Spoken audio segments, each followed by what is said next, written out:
People want to make this so complicated and they want to get away with the stupidest stuff like cooking all their food, pasteurizing all their foods, only eating out of a can, only eating out of a plastic bin. If you're not working towards a life where you're eating a whole, natural, organic, locally raised food that's truly nutrient dense, you're part of the problem in this world, and you need to take a good look in the mirror and say, what really matters to me? Because there's no way around this being the superior paradigm.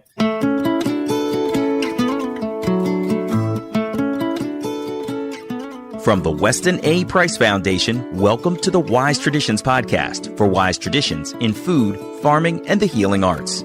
We are your source for scientific knowledge and traditional wisdom to help you achieve optimal health.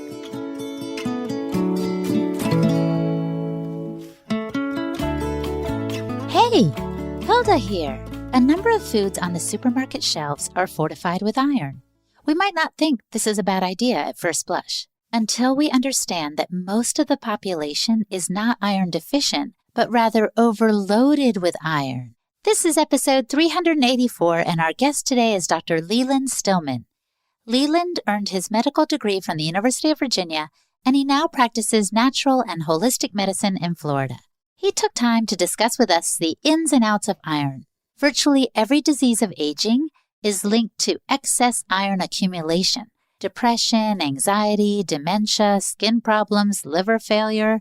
But our blood work might not show this issue. The thing is, iron is both a toxin and a nutrient, so it can be challenging for us to get the levels right in the body and even to assess what they are properly. Leland goes over which assessments work and which are limited. He also explains the nutrients we need, like copper and folate, that work synergistically to help our bodies properly handle iron. Finally, he tells us why donating blood to offload iron may not be the best solution, and he weighs in on whether cooking with cast iron pans is advisable or not. Before we jump into the conversation, I want to invite you to join us at the Wise Traditions Conference in Knoxville, Tennessee this October.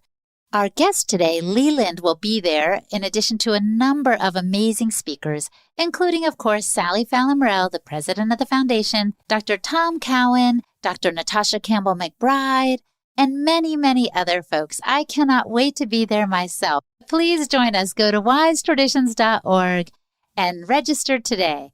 And let me just tell you also as a side note, the food is out of this world. Of course, Wise Traditions friendly. And I want to give a shout out to Defender Shield. They are the world's #1 EMF radiation protection and shielding company.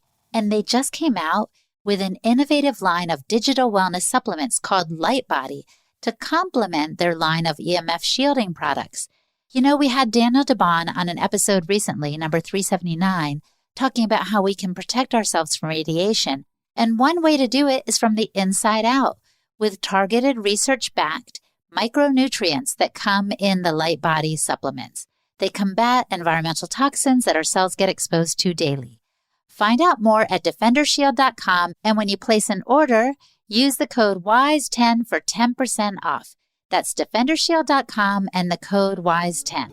This is Holistic Hilda, and you're listening to Wise Traditions. Welcome to Wise Traditions, Leland. Thank you for having me. It's a pleasure to be here. I remember hearing you speak in Winchester, and you were talking about iron, and everybody was bowled over because we've been taught that we all are iron deficient, which is why foods are iron fortified.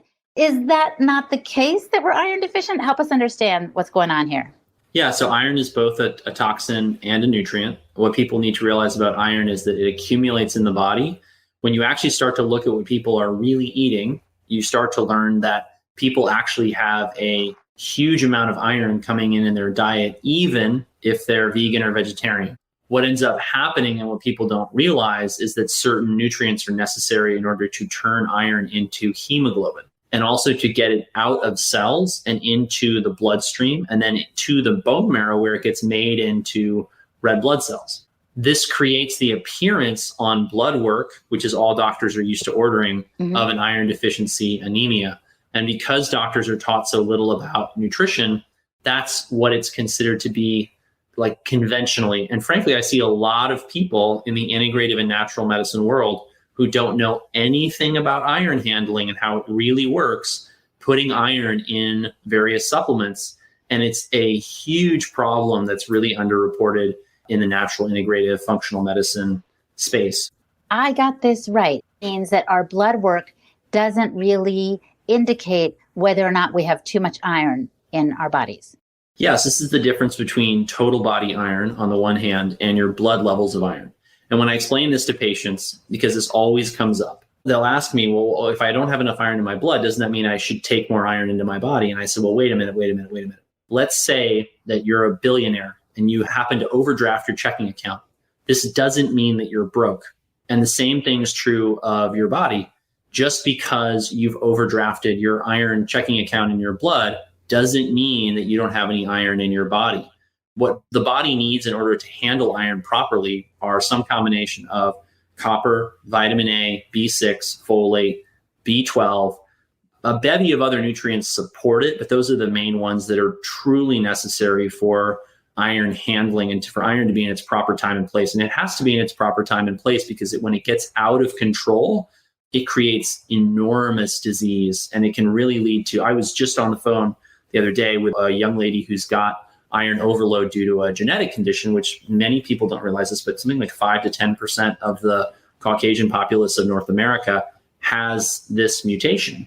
And they're set up for iron overload. And she, even at a young age, eating an extremely healthy diet, eating very little in the way of carbohydrates, being very active. She's actually a former professional athlete. She is facing massive iron overload to the point that her liver has got significant disease.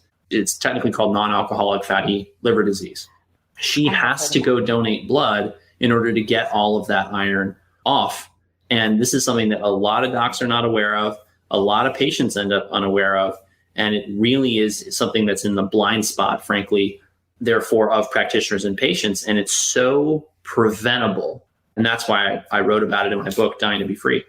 So let's talk about how we are getting so much iron in our diet. You suggested that even vegans and vegetarians get more than enough. Where is it coming from?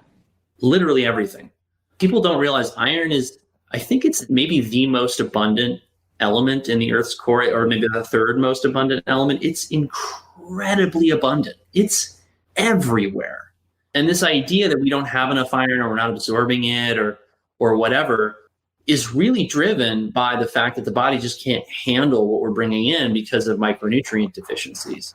Now, historically, and the reason why we're so hang on to iron, and before I get any further into this, I really want people to know where I got all this information because I didn't just make it up.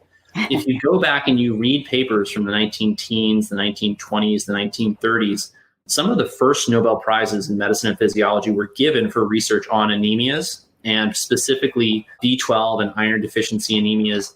They didn't necessarily know that that's what they were at the time, but one of the Nobel Prizes was actually given to a series of doctors or a group of doctors who pioneered the use of beef liver for the treatment of anemia. Well, beef liver has a very small amount of iron, a huge amount of copper, a huge amount of vitamin A, and an abundance of folate, B12, and B6. So that's how that treatment worked to resolve these anemias.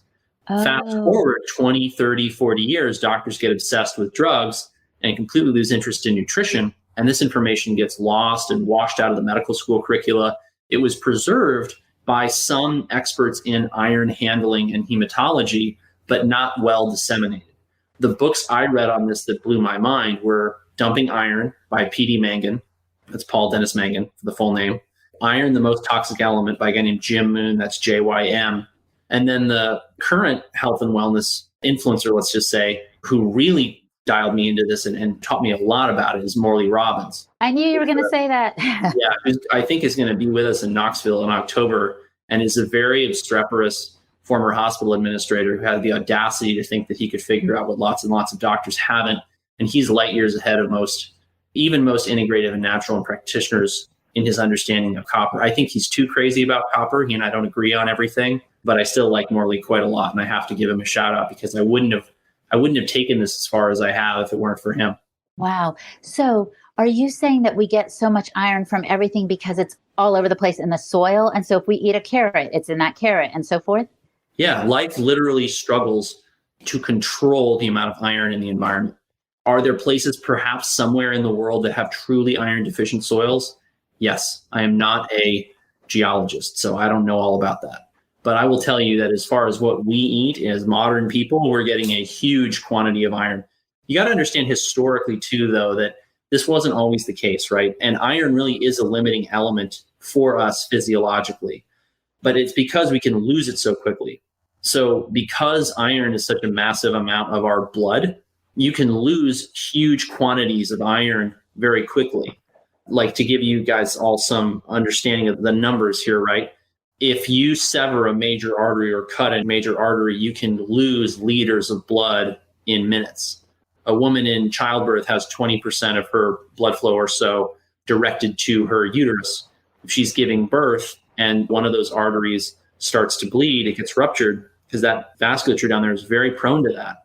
She can bleed out in a matter of minutes. It's one reason why having births in hospitals has cut the mortality rate for women from bleeding. To be very specific about that, it's cut their risk of bleeding to death radically. And it's because of our ability to maintain hemostasis so quickly. Historically, too, we also had a lot of blood loss just in day-to-day life. Men were engaged in war, combat. I mean, even just casually, men would fight several decades ago as a matter of course. And not to mention industrial accidents, farming accidents. I mean, life's been a lot more dangerous. There's been a lot more blood loss naturally in the past. So our bodies naturally want to hang on to iron because it's easy to lose your iron bank account, so to speak. You lose a couple of liters of blood, you may survive, right? But you just lost gram after gram after gram of iron in that blood that you lost. And you got to make that up in potentially a very adverse environment where you don't have an abundance of food. You know, imagine you having a traumatic accident happen in a state of famine, right? I just said food is abundant in iron, but we also take food for granted in our modern world where most people have never seen a grocery store shelf truly bare, right? Right. Women also historically weren't able to stop their menstrual cycles. They got them, they kept them, they petered out over time. Now women can use the birth control pill to completely, or they get a hysterectomy or they put it in some kind of IUD. All of a sudden their periods are much lighter or non-existent. They're not losing any of that iron over those years of their reproductive lifespan. And that leads to more iron accumulation. So we've really created the perfect storm for us to have maximal total body iron. And the question then is, what is the optimal total body iron? That conversation starts with, before we even consider what the total body iron is, you got to make sure that the nutrients that the body needs to handle that iron are present in an abundance. Yes, I know what you're saying because Sally and I talk about this a lot. People get excited about just taking in a vitamin through pill form. And as you've suggested, that's not how it works in nature. That's not how it works in food. Right. And we need the synergistic work of often even fat-soluble activators and so forth to help us absorb and assimilate and integrate into our bodies for its real use, that element. So iron needs the things you mentioned before, folate and B vitamins and so forth. So yeah, talk to us about what we need so that we can maximize our use of iron that's already in the body. Yeah, so all those micronutrients that I alluded to before, copper, vitamin A, B6, B12, folate. I mean, strictly speaking, any nutrient in the body can be rate limiting to normal physiology. I could go down the list of vitamins and come up with a way that someone who was deficient in that could have abnormal iron handling. In clinical practice, what I will tell you, actually, where the rubber meets the road and the patients get the tests and take the supplements and eat the diets, you're looking at a spectrum of different deficiencies for each patient. And that's why in my practice, you know, when you work with me one-on-one or with my team of health coaches, we're getting a wide array of different nutritional tests. We may look in your serum for copper. We may look in your hair for copper. We may look in your red blood cell for magnesium and potassium. It all depends on the case, all depends on the context. And, you know, the other day I had a consultation with a young man who I got his labs back because he's been on testosterone replacement. You need to monitor their hemoglobin on testosterone because it will trigger red blood cell production, and you can push people into having too high of a hemoglobin that can actually put them at risk for things like strokes or headaches or other complications. Men who are on testosterone need to give blood regularly. So I get this guy's labs back, and his testosterone levels are great on his current regimen, but his hemoglobin levels are atrocious. I mean, some of the worst lab work I've seen in the last year. And I say to him, it's so bad that I say to him, hey, do you have a familial mutation in your hemoglobin? Do you have a thalassemia? Because that's like the only thing that was compatible with his blood work. I thought this guy was eating a full diet, was not doing anything that would create this problem. And he says, I stopped eating red meat about 12 weeks ago because it was upsetting my stomach. And I really just switched over for the sake of convenience to dairy-based protein shakes. And I said, well, look, this is not working for you.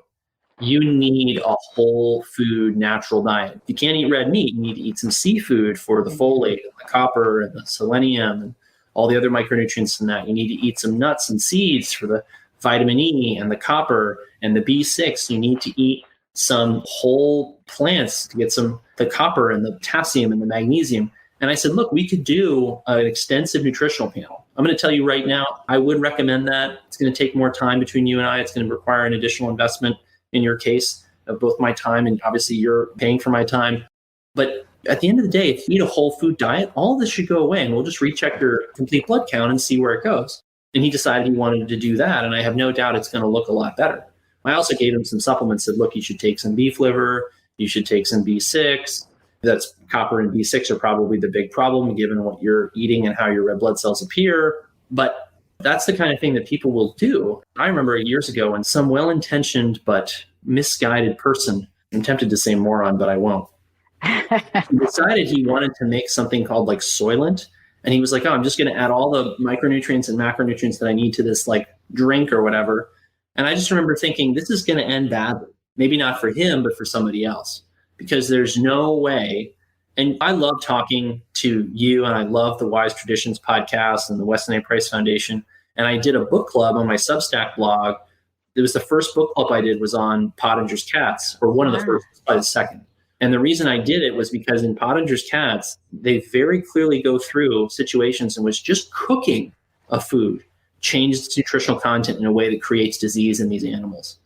People want to make this so complicated, and they want to get away with the stupidest stuff like cooking all their food, pasteurizing all their foods, only eating out of a can, only eating out of a plastic bin. If you're not working towards a life where you're eating a whole, natural, organic, locally raised food that's truly nutrient dense, you're part of the problem in this world, and you need to take a good look in the mirror and say, what really matters to me? Because there's no way around this being the superior paradigm, especially pursuing this in this age of fake meat and the Great Reset. Because we're not careful, then like Klaus Schwab is going to be telling us what flavor of cricket flour we get to make our pancakes with. And that's the future I am on board with. Me either. Coming up, Leland discusses tools for assessing the mineral content of our bodies. You're listening to the Wise Traditions podcast from the Weston A. Price Foundation. We pause now to recognize our sponsors. Upgraded formulas. A lot of us spend a boatload on supplements each month. Have you ever thought about how it might be good to know exactly how much of what you're taking is being absorbed into the body and incorporated into the right place? Would you like to know if you're missing any nutrients or getting too much of anything? It's time to test and not guess. Upgraded Formula has an upgraded hair test kit and consultation that helps you identify what deficiencies you may have that are affecting your thyroid, your adrenal function, and much more. I recently submitted my hair test, and I'm going to meet with an expert soon to assess exactly what I have too much of and what I may have too little of.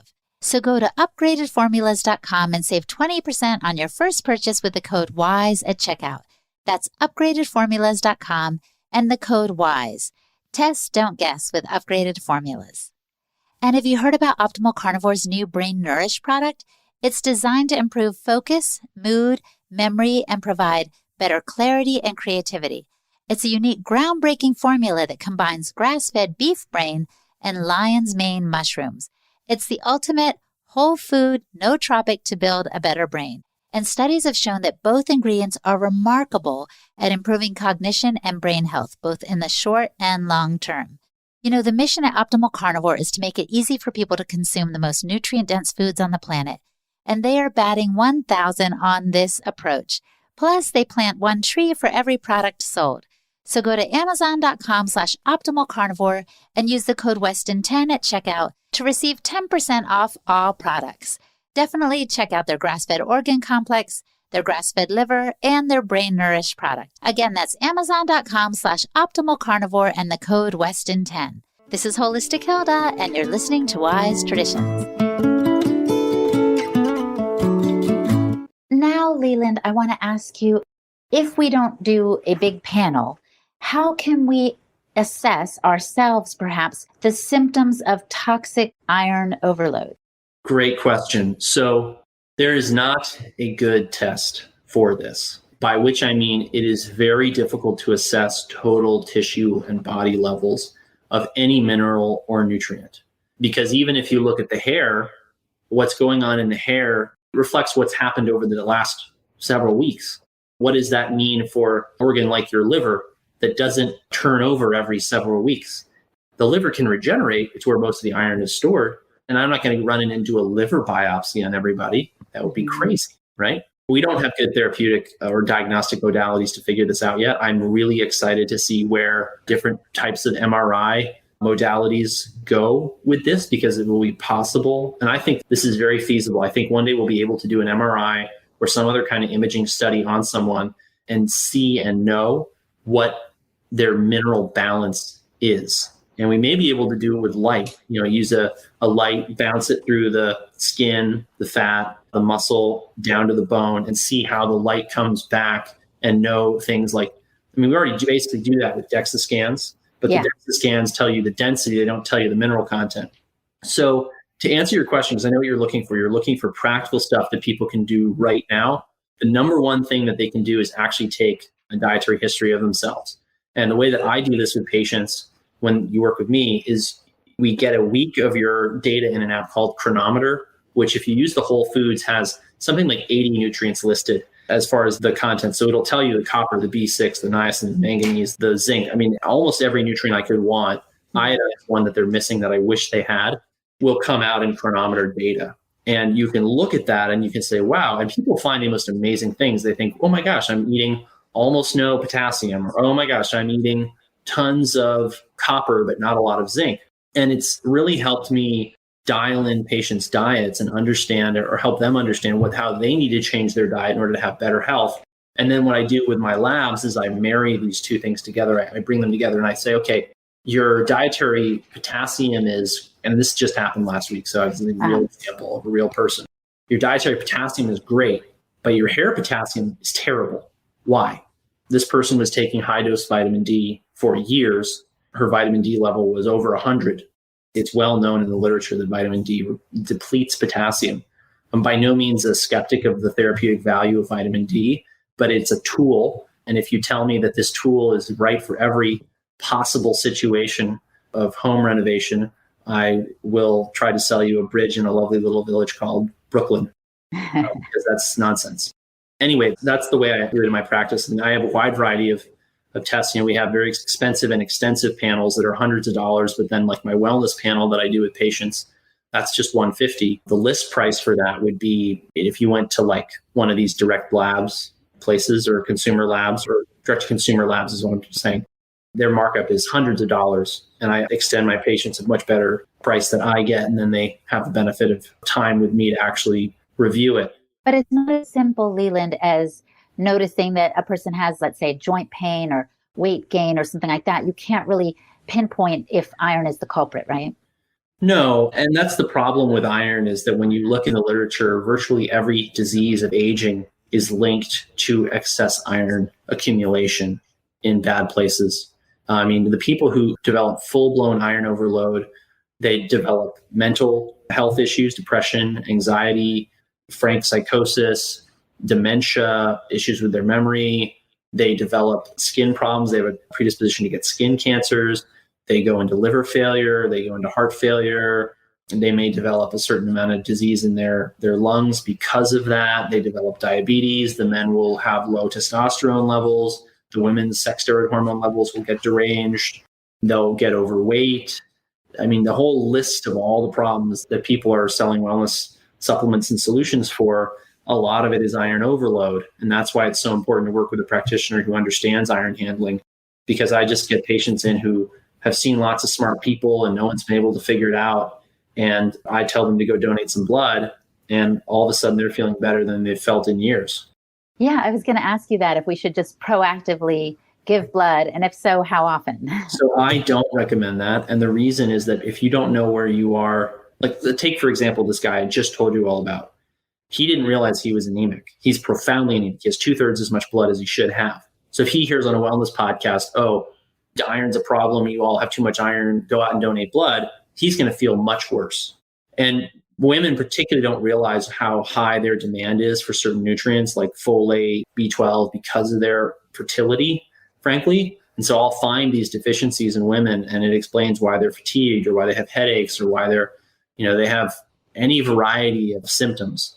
And when we fix the folate, the B6, the B12, the copper problem first, then all of a sudden they're making red blood cells the way that they needed to. They're no longer anemic. And then we see what their iron stores really are.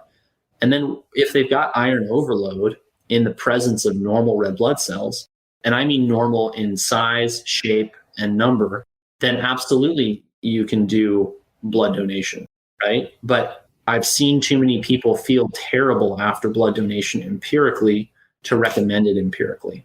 I see. And so to get that beautiful synergy that we were discussing earlier in our foods, you were suggesting eat more seafood, right? What other foods are you like, oh, these should definitely be included in the diet? Beef liver, perhaps? I really want people to eat an extremely wide variety of foods. One of the things that patients don't realize is that the more of a food you eat, the more likely you are to become sensitive and allergic to it. This is well known in the allergy literature. In fact, if you want to create an experimental mouse model of food allergy, what you do is you force feed the animal its food as aggressively as possible. It's known as gavage, and it's basically torture. And it makes the animals allergic to the food. Well, what exactly is the difference between force feeding a mouse wheat 3 times a day and somebody who's panicked about their schoolwork or their job or making rent or the Great Reset or what Betty said about, wow, the way she looked in that dress or whatever? What's the difference between that person like choking down their breakfast, lunch, and dinner that's loaded with wheat, while they're on the go, standing up, not taking time to relax, never seeing the sun, never being connected to the Earth's electromagnetic field, not drinking healthy, wholesome water, loaded up with pharmaceutical drugs that break their normal physiology? What's the difference between that and force feeding a mouse with wheat 3 times a day? I think that's why we're seeing more food allergy, or a big reason. And when you look at these cultures who don't even know what food allergy is, you describe like ulcerative colitis and they're like, that's weird. It's too bad that happens to you. We don't know what that is.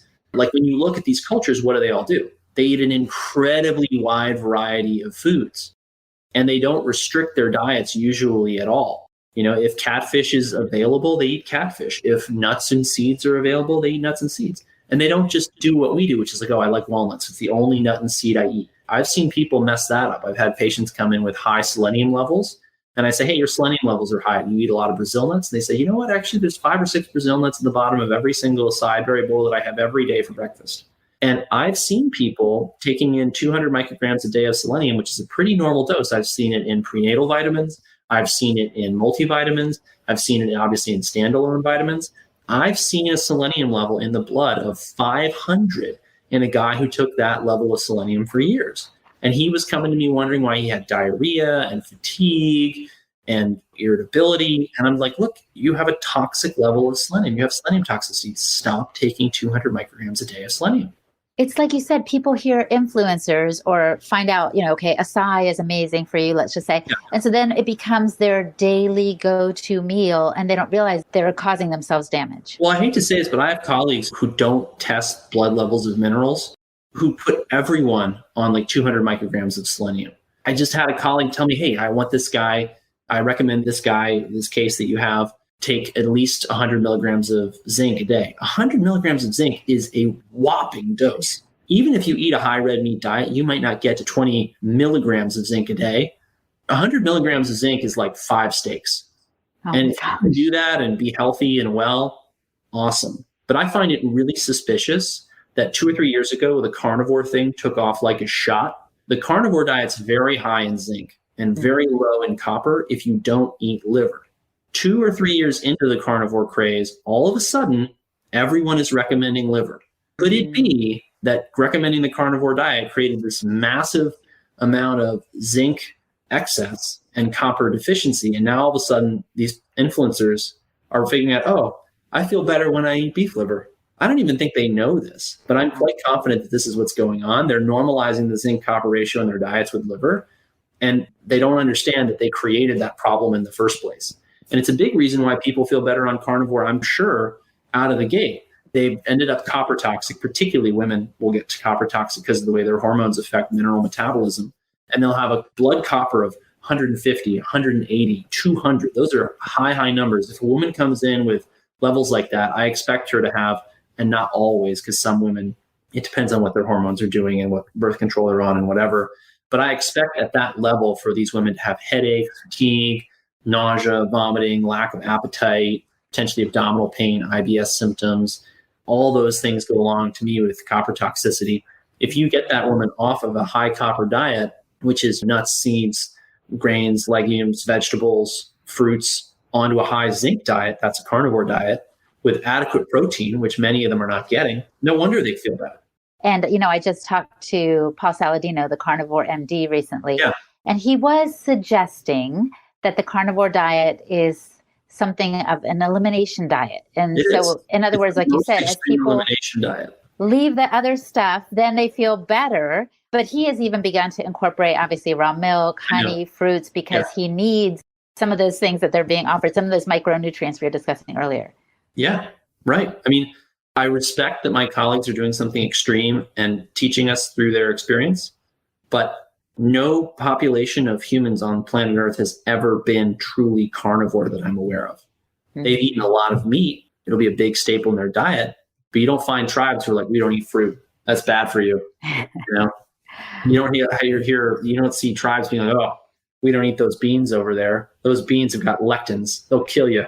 Right. But we do see them preparing them properly. I know. The key. Right? Forget. They say, I can't eat nuts and seeds. I'm like, well, what do you mean? And they're like, well, I had a half a cup of cashews yesterday and I felt nauseous. And I'm like, half a cup of cashews? Are you crazy? Try a half an ounce. Try stewing it for 12 hours in an Instant Pot at high pressure. Oh, now you tolerate it. Okay. Yeah, very different People thing. need to realize like their dietary habits in our modern world can be really crazy and make them sick. Well, I have just a couple more questions as we start to wrap up. One is, what about cooking with cast iron pots and pans? Is that going to hurt us or help us? So with cast iron pots and pans, it's well known that if you don't cook acidic foods in them, they're not going to leach iron out. And my recommendation to people is to cook with, I like stainless steel. I like cast iron. I don't cook acidic foods in them. And that's my, and I also like enamel cookware that's cast iron with enamel on it. So if I'm making like a pasta sauce, I'm using something like that. And if I'm like grilling a steak, I don't have any anxiety about doing it on a cast iron pan. You're not going to get a significant contribution of iron from that. Now, if you do something like a cast iron pan fried steak, and then you do a balsamic reduction in the cast iron pan, that's a no-no. You want to do the cast iron reduction in a pan that's either enamel, like a saucepan, or in a small skillet that maybe is cast iron or some kind of enamel coating. The other thing I wanted to ask you is iron fortification in some of our foods backfiring on us? 100%. Iron fortification of foods is, I think, one of the public health establishment's great crimes.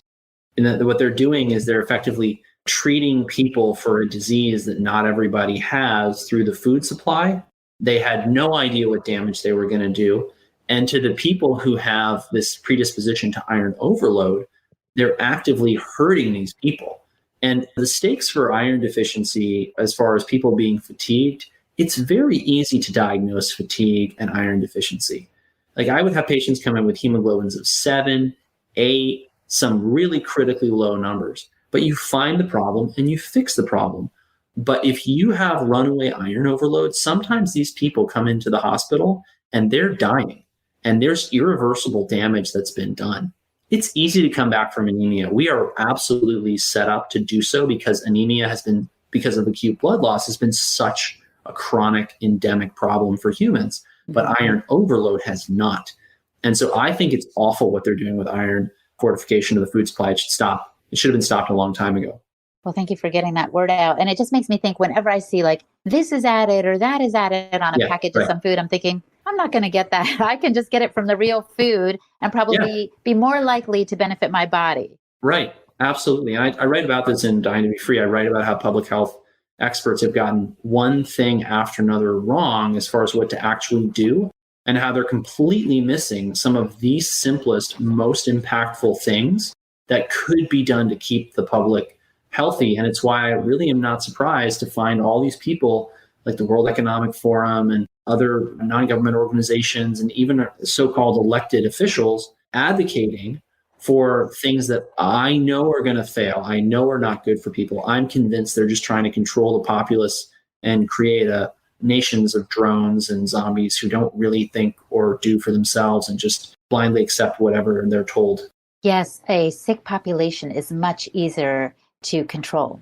And that's quite unfortunate. But I'm glad you've written your book. I'm glad you've given us this time. And this is just like a sneak peek of what you're going to talk about at the conference, where you're going to have an extended amount of time and be able to take questions. So I look forward to seeing you there. I do want to ask you one final question, Leland. If the listener could do just one thing to improve their health, what would you recommend that they do? Wow, just one thing? That's so just one hard. thing. I know. That's so hard. What I do in my practice is so specialized and so tailored to every patient. It's so hard for me to deal with this level of like simplicity, something concrete. Yeah. I would say spend time outside in nature, connect to the Earth's electromagnetic field, and getting sunlight. That's beautiful. I'm going to go do that in just a little bit. Thank you for your time, and I will see you in Knoxville. Thanks. Looking forward to it. Our guest today was Dr. Leland Stillman. For consultations or to check out his blog or podcast, go to stillmanmd.com. And I'm Hilda Labrada Gore, the host and producer of this podcast on behalf of the Weston A. Price Foundation. You can find me and my resources at holistichilda.com. And for a transcript from today's episode, visit our website, westonaprice.org, and click on the podcast page. And now for a letter to the editor from a recent Wise Traditions journal from the summer of 2022. Catherine writes in and says this: the homemade formula recipe saved my grandson's life. His mom's breast milk was not enough no matter how hard she tried, and the baby was losing weight and had extreme reflux. The formula recipe helped him make a 180-degree turn within a week. Sadly, his pediatrician said it was dangerous, even though she admitted that he is now thriving. Catherine, thank you so much for this letter. It really encourages us to know that what we're putting out there is making a difference. If you want to find out more about the homemade baby formula, just go to our website, westonaprice.org, and you'll see it right on the home page. I'm pretty sure we've put a link there. And if you'd like to write a letter to the editor, just write us at info@westonaprice.org. In the subject line, put letter to the editor. You can give us a testimonial of something that's made a difference in your life. Maybe share a complaint or something positive about the podcast or any aspect of the Wise Traditions work. Thank you so much for listening, my friends. Stay well, and remember that all shall be well, and all shall be well, and all manner of things shall be well. On behalf of the Weston A. Price Foundation, thanks for listening. We have many free resources to support you on your health journey. Visit westonaprice.org to find podcasts, articles, videos, and more. You can also find a local chapter near you for help in finding sources of great food.